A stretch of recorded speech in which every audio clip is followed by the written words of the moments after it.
Radio city podcast. 23rd BC में रोम के महान कवि होर्से ने अपनी Latin lyric poem book ode में एक शब्द का प्रयोग किया था, कार्पे डिएम। कार्पे वर्ड आया कार्पो से, जिसका मीनिंग होता है प्लक, पर पोएम बुक ओड में उसका मीनिंग था टू एंजॉय या सीज करना। डिएम शब्द का मीनिंग है डे, कार्पे डिएम जिसका मीनिंग होता है टू सीज द डे, हर दिन हर पल को जीना। यही वर्ड का एक अलग वर्जन आज के यूथ ने निकाला है, जिसे योलो या कहे तो यू लिव ओनली वंस कहा जाता है। योलो शब्द ऐसे तो थोड़ा पुराना है, पर 2011 में ये वर्ड ज्यादा पॉपुलर हुआ जब मशहूर कैनेडियन रैपर ड्रेक ने अपने एल्बम मोटो को प्रमोट करने के लिए इस शब्द का इस्तेमाल किया। कार्पे डिएम कह लो या योलो कह लो, ये सब यही फिलॉसफी को प्रमोट करते हैं कि इस पल आज को जी लो। 2009 में एक हिंदी फिल्म का कैरेक्टर आया जो यही फिलॉसफी में बिलीव करता था। वो कहता था, हु केयर्स कि कल क्या होगा, as long as we have some fun tonight. पर इसी योलो वाले सपने में आंखें बंद करके सोने वाले इस कैरेक्टर को लाइफ की रियलिटी तब हिट करती है जब लाइफ उसे आकर कहती है, वेक अप सिड।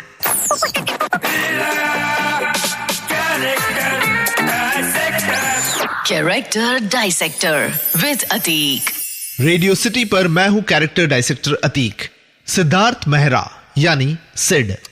सिड वो है जिसे टाइम पसंद नहीं है, समय से नफरत करता है, क्योंकि he doesn't want time to change.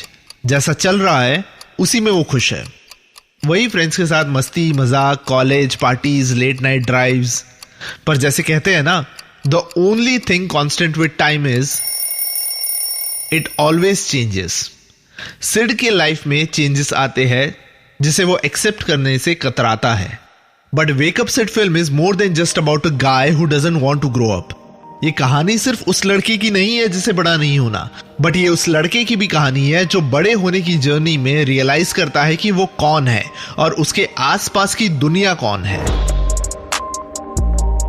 Wake up Sid की कहानी शुरू होती है सिड और उसके कॉलेज ग्रुप के साथ, जहां पूरा दिन टाइम पास करना, बेफिजूल की शॉपिंग करना, रात को पार्टी करना और बस इस भ्रम में रहना कि ये जो पल है ये ना बीते कभी। Sid has a different equation with everyone, और हर इक्वेशन को वो अपनी सहूलियत से रखता था। उसका उसके बेस्ट फ्रेंड ऋषि के साथ अलग इक्वेशन था, उसकी दूसरी फ्रेंड लक्ष्मी के साथ उसका अलग इक्वेशन था, अपनी मॉम के साथ अलग इक्वेशन था, अपने फादर के साथ अलग इक्वेशन था, और कोंकणा सेन यानी आयशा बनर्जी के कैरेक्टर के साथ एक अलग इक्वेशन था। और वो हमेशा चाहता था कि ये सारी इक्वेशंस कभी चेंज ना हो। सिड ये चाहता था कि उसका बेस्ट फ्रेंड ऋषि उसका बेस्ट फ्रेंड रहे। शायद इस वजह से वो हर बार ऋषि को उसकी गर्लफ्रेंड से ब्रेकअप करने के लिए फोर्स करता रहता है और ब्रेकअप होने पर ऋषि के साथ सेलिब्रेट करता है। जब सिड के सारे फ्रेंड्स पास हो जाते हैं और वो फेल हो जाता है, तो वो उस फेलियर का ब्लेम ऋषि पे डालता है कि उसकी वजह से वो फेल हो गया, जबकि रियलिटी में ही इज एंग्री क्योंकि अब सारे फ्रेंड्स आगे निकल जाएंगे और वो पीछे रह जाएगा। सिड की दूसरी फ्रेंड लक्ष्मी, जो कि ओवरवेट थी, वो उसका हमेशा मजाक उड़ाता रहता है। सिड का उसके पेरेंट्स से अलग ही इक्वेशन था, जहां उसकी मॉम उसकी पंचिंग बैग थी, जिस पर वो हर चीज का फ्रस्ट्रेशन निकालता था, उसके इंग्लिश बोलने पर उसको कोसता था।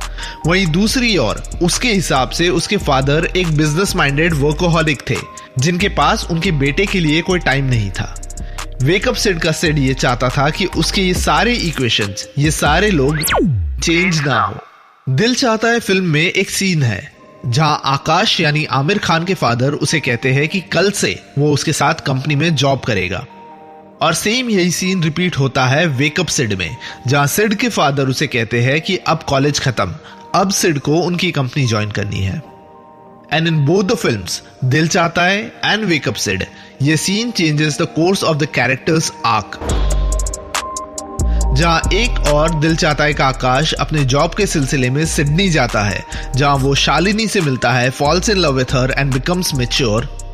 वेकअप सिड में सिड के ऑफिस ना ज्वाइन करने से उसके फादर उसे घर से बाहर निकाल देते हैं, and over the course of time Sid अलग अलग एक्सपीरियंसेस लेके मैच्योर हो जाता है। कहते हैं कि सर्वाइवल इंस्टिंक्ट्स में सबसे पहली चीज जो इंसान सीखता है वो है खाना खाना, अपना पेट भरना। Sid was so much dependent कि अपने घर पे अंडा होने के बावजूद पूरा दिन भूखा रहता है क्योंकि उसे अंडा बनाना नहीं आता था और उसके फादर ने उसका क्रेडिट कार्ड बंद कर दिया था, तो बाहर से कुछ ऑर्डर भी नहीं कर सकता था। इमेजिन हिज plight, अंडा खरीदना तो दूर, आंखों के सामने रखा हुआ अंडा भी वो नहीं खा सकता बिकॉज उसे खाना बनाना नहीं आता। इसलिए जब सिड पहली बार अंडा बनाता है तो it's a major achievement for him. कहीं ना कहीं अंडा बनाना शोज कि he is growing up. Of course Ayesha यानी कोंकणा उसे गुस्से में कोसती है कि what are you doing in life Sid, तुम्हारे डैड की इतनी बड़ी कंपनी है और तुम यहाँ अंडे बना रहे हो। बट शी डजंट रियलाइज कि ये एक अंडा बनाना सीख जाना सिड के लिए कितना मेजर अचीवमेंट है। पर सिड का ये waking up process self realisation नहीं है, इट्स बोरोड लर्निंग। सिड अपने आप को फेलियर मानता है, हर बार खुद को कोसता है। सिड की एक क्लासमेट है डेबी, जो हमेशा सिड पे गुस्सा रहती थी। कॉलेज के बाद एक बार वो डेबी को पूछता है कि आखिर वो उस पर इतना गुस्सा क्यों है।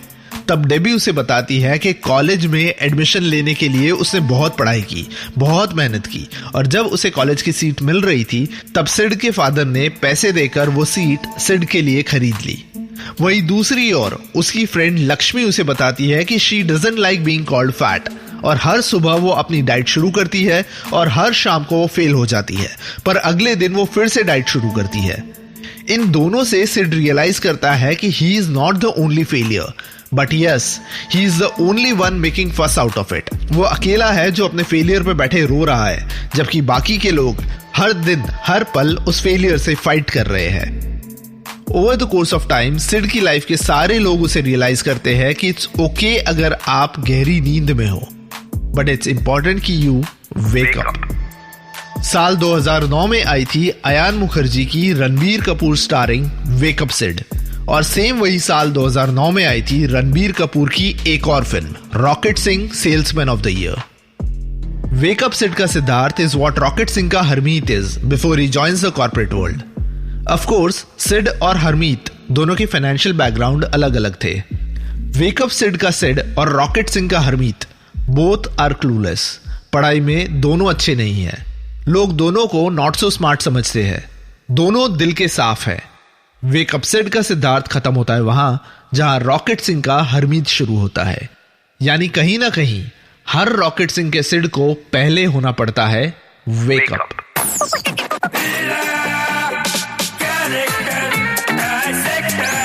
Character Dissector with Ateek. Radio city podcast.